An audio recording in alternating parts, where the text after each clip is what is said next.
सुरक्षित कल्याणपुर विधानसभा क्षेत्र बहुजन समाजवादी पार्टी के अधिकृत प्रत्याशी के तौर पे चुनावी दंगल में रत्नेश्वर राम जी हैं, जो पहली दफ़ा बिहार विधानसभा का चुनाव लड़ रहे हैं। और ये पूरे विधानसभा में पूसा और कल्याणपुर प्रखंड का समावेश है। 3,25,000 के आसपास मतदाता है। 6 नवंबर को मत डाले जाएंगे। आज की 1 तारीख है। मुद्दे, व्यू, विजन, समस्या और उस समस्या का समाधान कैसे हो, इस संदर्भ में इनसे चर्चा करते हैं और जनता से इनकी अपील क्या है, मांग क्या है, मतदाताओं से ये क्या निवेदन कर रहे हैं कि मतदाता इनके चुनाव चिन्ह हाथी छाप पे ही क्यों बटन दबाएं।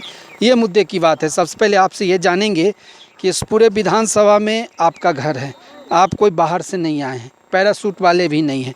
उस दृष्टिकोण से इस पूरे विधानसभा को आप समझते होंगे, क्योंकि आपका जन्म और कर्म इसी विधानसभा में हुआ है। तो क्या सब समस्या आपके नज़र में रहता है? सबसे बड़ी और जटिल समस्या क्या मानते हैं आप? सबसे पहले मैं आपके चैनल को जी बहुत बहुत धन्यवाद देता हूं।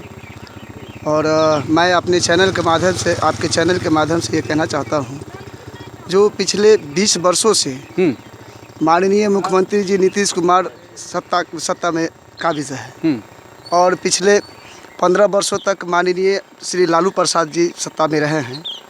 फिर भी वो लोग तो कहते हैं जो हम दलित, पिछड़े और शोषित वंचितों का आवाज़ हो, लेकिन हम लोग ये देख रहे हैं जब से लगभग 2-3 वर्षों से हम तमाम विधानसभा में जितने भी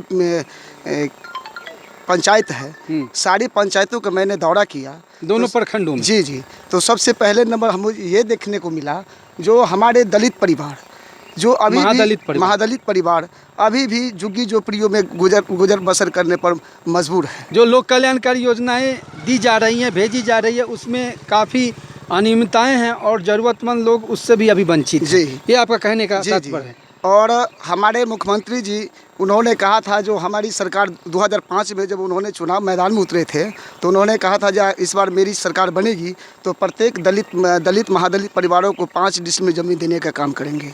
लेकिन अभी तक 5 डिसमिल क्या 5 इंच ज़मीन भी हमारे दलित महादलित परिवारों को नहीं मिला है। तो दूसरी बात, जो हमारे जितने भी दलित महादलित बस्तियाँ हैं, अभी भी आज़ादी के 78 वर्षों के बाद भी हमारे दलित महादलित परिवार के बस्तियों में अभी तक रोड के लिए तरसना पड़ता है। तो ये भी मेरा सबसे मुख्य मुद्दा है। दूसरी, जो स्वास्थ्य के लिए हमारे समाज के जितने भी गरीब गुरबा है, उन लोगों को स्वास्थ्य के लिए लगभग 10 किलो 15 किलोमीटर तक दूर जाना पड़ता है। दूसरी बात, शिक्षा के लिए, शिक्षा में जो जितने भी भ्रष्टाचार हो रही है, वो शिक्षा पर विशेषकर हम लोगों का फोकस रहेगा।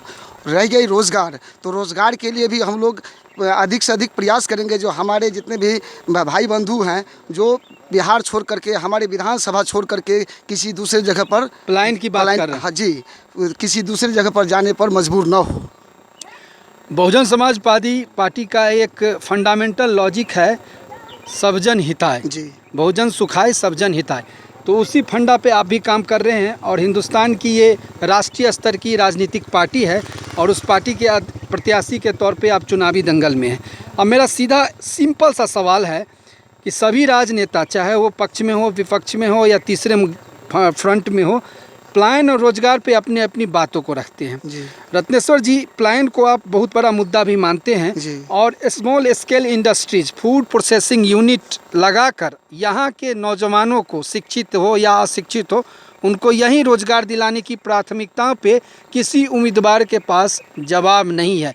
यहाँ तक आपके माननीय मंत्री जो अभी विधायक हैं आपके, उनके पास भी इसका सकारात्मक जवाब नहीं है। आप क्या कहना चाहेंगे? बहुत बड़ा बिंदु है और इसको आप मतदाताओं से क्या कहना चाहेंगे? देखिए, मैं आपके चैनल के माध्यम से तमाम मतदाताओं को, कल्याणपुर विधानसभा के तमाम मतदाताओं को मैं अपने तरफ से ये कहना चाहता हूँ, जब हमको अगर मौका मिला तो आपने जो कहा फूड प्रोसेसिंग वाला बात, तो हम लोग ये चाहेंगे, जो सबसे पहले नंबर कल्याणपुर के किसी भी जगह, जब चूँकि सरकारी ज़मीन हमारे कल्याणपुर क्षेत्र में कम नहीं है, बहुत ज़्यादा है, तो इच्छा शक्ति की ज़रूरत है। केवल इच्छा शक्ति की ज़रूरत है। और जितने भी हमारे कल्याणपुर विधानसभा से विधायक और मंत्री बन के गए हैं, वो केवल एसी का हवा खाने का काम किए हैं। हमारे जनता को इस हाल में छोड़ दिया जो उन्हें पलायन करने पर मजबूर होना पड़ा और स्वास्थ्य रोजगार और शिक्षा पर लोग मजबूरी में किसी तरह ये गुजर बसर कर रहे हैं।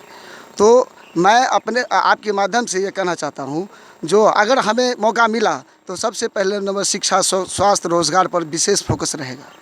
बहन जी का एक खास लॉजिक है जी। और इसी लॉजिक पे वो काम कर रही है और उसी लॉजिक पे आपको भी इस विधानसभा में सर्वांगीण विकास का काम करना है और सबको साथ में लेके चलना है। जात, जन्म, धर्म, मजहब, पथ, ये सब बातें को बहन जी इग्नोर करती हैं और सबको एक चारा और भाईचारा में बांधती हैं। ये हिंदुस्तान में उनका मैसेज है और शायद यही कारण है कि बीएसपी आज भी राष्ट्रीय स्तर की पार्टी अभी भी है। बाकी बहुत सारी पार्टियाँ थी, हैं, नहीं हैं, उसकी कोई तर्क नहीं है, लेकिन ये पार्टी के पीछे एक लॉजिक है और पूरे हिंदुस्तान में इसके उम्मीदवार प्रत्याशी के तौर पे चुनावी दंगल में उतरते हैं। मेरा आखिरी सवाल है कि जनता के आशीर्वाद से आप विधानसभा के सदस्य निर्वाचित हो गए, तो प्रथम 3 माह में आपके माध्यम से इस विधानसभा में क्या गिफ्ट, क्या सौगात, क्या तोहफा दिया जाएगा? ये कमिटमेंट है, कैमरा में रिकॉर्ड हो रहा है जी, बताएं। मैं आपके चैनल के माध्यम से तमाम मतदाताओं को ये कहना चाहता हूँ, जो अगर हमें मौका मिला और जनता ने हमें अगर सम्मान दे करके विधानसभा में भेजने का काम करेंगी, तो सबसे पहला मेरा मुख्य रहेगा रोज़गार। जो आज से 17 वर्ष पहले खरसन पश्चिमी पंचायत के भिंडी सिमरिया में एक गन्ना उद्योग का पास हुआ था, लेकिन फिर उसके बाद नीतीश कुमार का सरकार बना, फिर जौ के तौर पड़ी के पड़ी रह गई।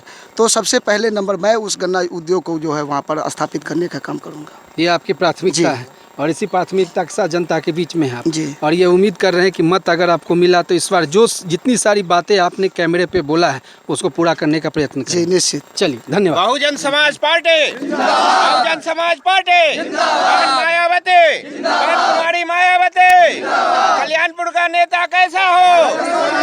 कल्याणपुर का नेता कैसा हो?